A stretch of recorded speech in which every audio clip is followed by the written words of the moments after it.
आज हम देखेंगे पाठ मेरे रजा साहब। यह पाठ सुजाता बजाज जी ने लिखा है। इस पाठ में प्रसिद्ध चित्रकार सैयद हैदर रजा के बारे में लेखिका ने संस्मरण लिखा है।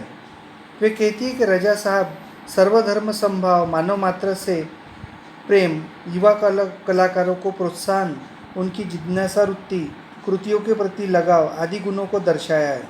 इस पाठ में एक सच्चे कलाकार के दर्शन होते हैं। 23 जुलाई सुबह सुबह समाचार मिला कि रजा साहब नहीं रहे।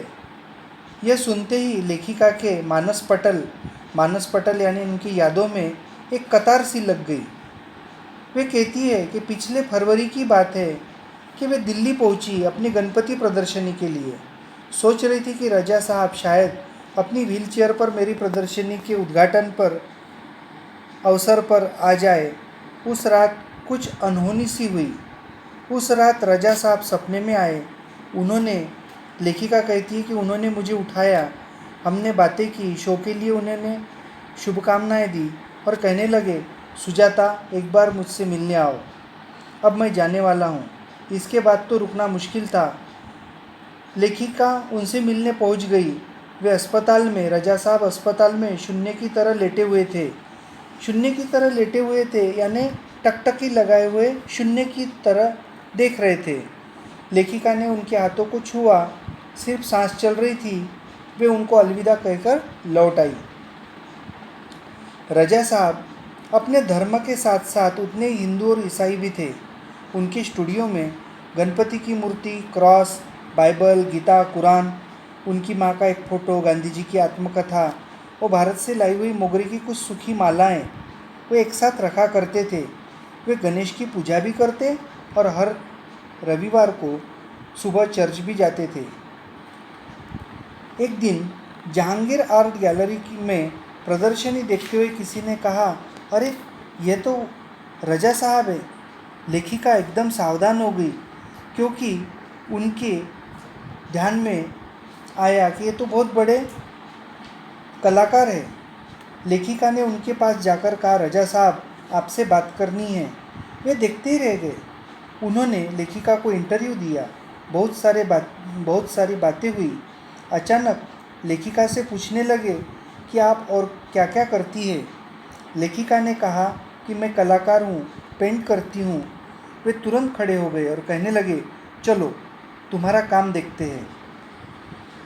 लेखिका सोच में पड़ गई क्योंकि उनका काम तो पुणे में था। वो बोली कि मेरी पेंटिंग तो पुणे में है। उन्होंने कहा कि चलो चलो पुणे। ताज होटल के सामने लेखिका और रजा साहब ने टैक्सी ली और पुणे पहुंच गए। रजा साहब ने सुजाता जी का काम देखा और कहा कि आपको पेरिस आना है, आपका भविष्य उज्जवल है। लेखिका कहती कि छोटी सी छोटी बात भी उन्हें महत्वपूर्ण हुआ करती थी।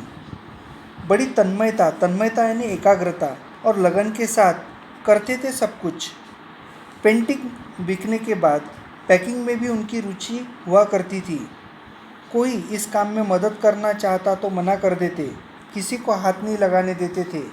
बड़े करीने से धैर्य के साथ पैकिंग करते, कहते थे कि लड़की ससुराल जा रही है, उसे संभाल कर भेजना है। लेखिका कहती है कि उन्हें याद है 22 अक्टूबर 1988 को जब वे लंदन से पेरिस के गार्दिनो स्टेशन पर ट्रेन से पहुंची थी। रजा साहब स्टेशन पर उनका इंतज़ार कर रहे थे। ट्रेन लेट थी पर वे वहीं डटे रहे और उन्होंने लेखिका को हॉस्टल के कमरे में छोड़ा। एक दिन लेखिका जब बीमार कमरे में पड़ी थी तो रात के 11 बजे रजा साहब उनके लिए दवाई लेके आए, रेस्टोरेंट से खाना पैक करवा कर लाए और घर के लोगों को कह दिया कि आप चिंता न करें, मैं पेरिस में हूँ सुजाता की चिंता करने के लिए। हर बार जब लेखिका और रजा साहब पेंटिंग पूरी करते तो सबसे पहले एक दूसरे को दिखाते थे। वे एक दूसरे के ईमानदार समालोचक थे। समालोचक यानी पेंटिंग के बारे में अपनी अपनी राय प्रकट करते थे। लेखिका और रजा साहब ने मुंबई, लंदन, पेरिस, न्यूयॉर्क में साथ साथ प्रदर्शनियाँ की।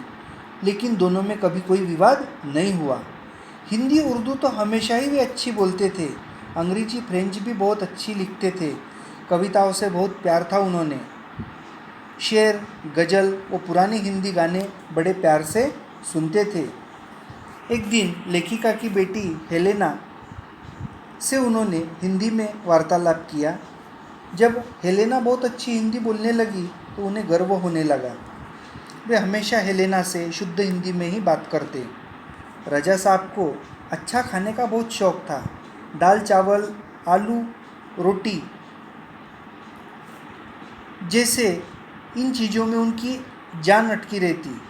लेखिका हर हफ्ते में एक बार शाकाहारी खाना बनाकर भेजती थी उनके लिए और उनके फ्रांसीसी दोस्तों के लिए। रजा साहब के कुछ फ्रांसीसी दोस्तों को उनके जाने की खबर देने गई तो फिर एक बार उनकी दीवारों पर रजा साहब की काफ़ी कृतियाँ देखने का मौका मिल गया।